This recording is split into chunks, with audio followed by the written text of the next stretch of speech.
I'm going to beat this guy, this guy, this guy. I'm going to get so big that Gervonta has to fight me. And we're going to do it on the right and fair terms. This is how fair I am. Although I'm going to be bigger than them, which I am, I'm going to be a fair, honest man in the new negotiations, and we're going to do it right, and I'm going to beat them, and then we're going to solidify that, and it's going to be all good. That's what's going to happen. Mark my words. And we're going to do it the right way, on the right terms, and fair. You and him. Yeah, even though he did me dirty, and they did all these tricks, I'm going to do everything fair, and from not a rehydration clause next go around. I'm not going to make him go crazy up in weight. We could do it at 140 or 147, whatever he wants. And then we're going to do it fair. No rehydration clause. You don't have to do this. You don't have to do that. We do drug testing. We do all that. But you're never going to play me again. Fool me once, shame on me. Fool me twice, shame on you. Fool me 3 times, fuck the peace sign. I'm going to let the chopper rain on you. I'm coming back for everything. I'm coming back in blood. When Jesus comes back, he's coming back with blood on his robe from the enemies. I'm coming back like that. So now you know how I'm coming back. I'm not fucking around. I'm really like that. They're going to fuck around and find out. You know the meme? The little old man's like, fuck around, find out. That's me right now. Fuck around and find out. Ryan Garcia says that Gervonta Davis did him dirty, and he's going to keep working and force a rematch between himself and Gervonta Davis, and there's not going to be any kind of tricks or gimmicks. He's going to make it fair. That's what I want to talk about in this video.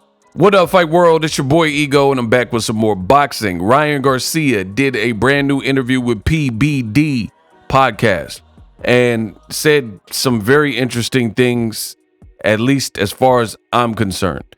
You guys heard a snippet.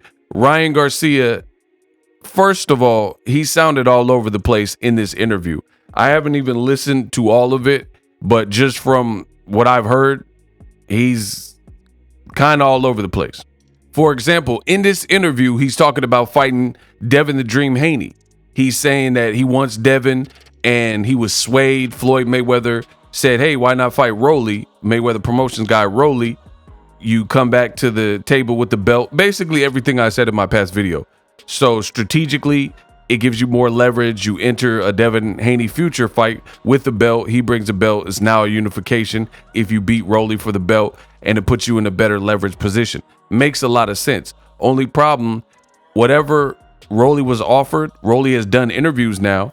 He just did the press conference yesterday for his upcoming fight with Pitbull Cruz, and they made that fight happen. He says he's getting a better deal and making more money fighting Pitbull Cruz, and he doesn't have to go to DAZN. So why would he go to DAZN for Golden Boy's offer when he could stay at home, defend his title in a big fight on a big card with Keith Thurman, Tim Tszyu, and it's on Amazon Prime. Rolly also said that Amazon Prime, that's the type of thing that everybody has. He says DAZN, they don't have that many built-in subscribers. They have maybe up to 300,000. Meanwhile, Amazon Prime is in 200 million homes. So he's like, there's a big difference. So all this stuff makes sense. The only people who don't understand these things are pretty much ignorant or playing dumb and acting like they don't make sense because they're probably extremely biased. So that leaves Ryan Garcia without a dance partner.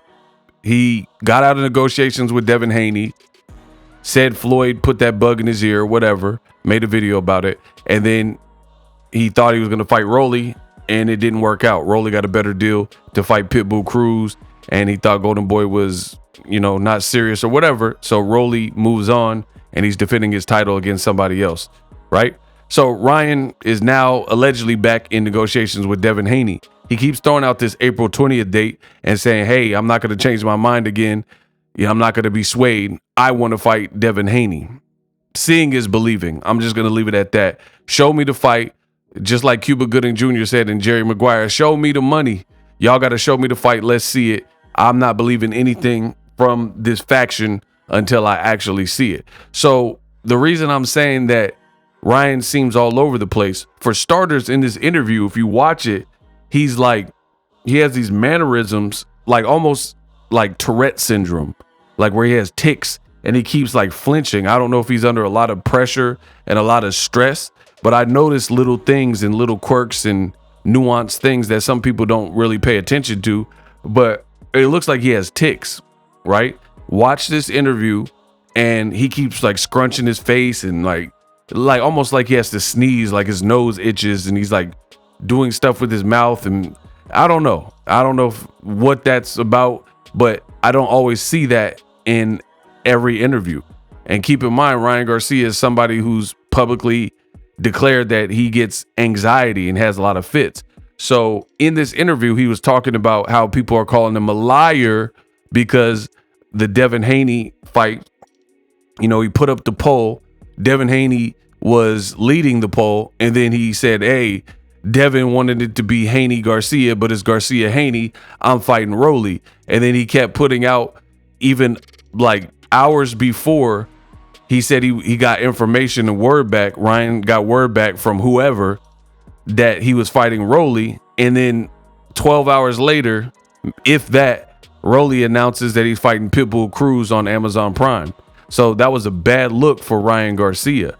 And that's where Ryan Garcia is at. So I think he's under a lot of pressure because it's really his fault. I keep telling you guys, this whole new Kick and Twitch and TikTok, YouTube, TikTok, Instagram, Reel era, they're relying on technology a little bit too much, and they're putting things out. They're putting the carriage before the horse, right? They're counting their eggs before they hatch. And it's just not a good idea. It's never a good idea to do that. Let the ink dry, get the business squared away, and then you make announcements. So as far as I'm concerned, Ryan in this interview, all over the place. He says he wants to rematch Gervonta Davis, but you're saying you're fighting Devin Haney next, right? And he said he's coming back like Jesus and, took it biblical and said he's coming back with blood on him like Jesus. Like he completely missed me with all of that talk. And he was like, he went from talking about the Bible and coming back like Jesus resurrected and rise like a phoenix from the ashes to saying he's like the meme, F around and find out. That's him right now. So I get it. He's trying to say he's coming back with the vengeance. He's a man on a mission, man on fire.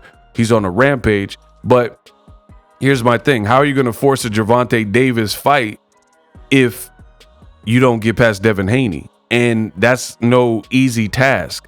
If Ryan and Devin Haney truly fight April 20th, which I have my reservations about, and I've explained why. But let's say they did fight. If they fight, then at the end of the day, you got to get past Devin Haney. Otherwise, who wants to really see a Gervonta Davis rematch if you lose again to another top guy like Devin Haney, right? So again, if your target is Devin Haney, that should be your whole and total focus. I don't think it's even smart to keep doing this. Like announcing fights before they happen, that's a problem. Oh, I'm fighting Pacquiao. Oh, I'm fighting Gervonta before the Gervonta fight was actually delivered. Oh, I'm fighting Devin. Oh, I want to rematch Tank. Ryan, it's like Ryan doesn't learn from doing this time and time again. Now, to address some of the things he said about fighting Gervonta Davis that I found pretty ludicrous, disturbing the peace, Luda. He said that now the fight has to be fair with him and Gervonta Davis, but the first fight was fair because these are the contracted terms that you signed and agreed to. So it's not like they had invisible ink and then they wrote a new contract with new stipulations and then you got there the day of the weigh-in and they said, oh, this is the weight. So I don't like when fighters do this. You signed up for this work. You got to live by the sword, die by the sword. Point blank, period. I don't give participation trophies out. You signed up for this. You know what it entails. And this is the other thing that hurts Ryan in the credibility department when it comes to this. If you look at past videos before the Gervonta Davis fight, his father and Ryan Garcia, they were saying that Ryan makes the weight easy, no problem. It's not going to be a problem. Henry Garcia, his dad, was saying things like, oh, I like Ryan not being able to rehydrate too much weight because we want to keep him light with the speed. Now Ryan Garcia is saying that basically the Gervonta Davis fight was bogus and bunk and it wasn't fair. It's completely fair because you agreed to it. and people always do this. Floyd Mayweather fights Canelo, who kept calling him out. Canelo's 23 years old. He agrees to a catch weight. Canelo said he would even fight at a catch weight of 150. Floyd made him fight at 152. And then when Floyd dusted him off, then all of a sudden the excuses come out. Oh, he wasn't ready. Canelo was too young. He was too green. Oh, it's the catch weight. But you agreed to these things, right? So you know what you were. There was no trickery. So I don't understand this whole thing about him saying, I'm going to get the rematch and this time it's going to be fair. The first time was fair. You just didn't like the outcome, and then you take it a step further. What is it? First, you said it was your rib. You said your rib was separated. Now you're dehydrated, and you had trouble making the weight. But during the fight and before the fight, you said you didn't have a problem making the weight. You've also said you had a mole in the camp because people set you up. It's just like you lost, point blank, period. And then the other thing, if you listen to the clip at the beginning, Ryan Garcia said this time it got to be fair, no rehydration clause. I'm going to make it fair. And he says, and this is, listen to it if you don't believe me. He said, I'm not going to do all these tricks and rehydration clause. It's not a trick if you knew about it and you signed for it. It would be a trick if it was a sleight of hand trick where he sprung that on you and you didn't know it. You knew in training camp what the weight you had to make was. But beyond that, he said, I'm not going to make him go up in crazy weight and we're going to make it fair. But fair for who? Gervonta Davis already convincingly beat you. He's at 135, and now you're talking about he needs to fight you at 140 or 147, and that's fair. But how is that fair? That's fair for you because you have the frame and you're taller, and that's the weight you want to campaign at, and you want to give yourself the best fighting chance. So you notice when it comes to Gervonta Davis, he is such a stud, and he gets so much hate in the world of boxing. The A side, people want him to relinquish his A side ability.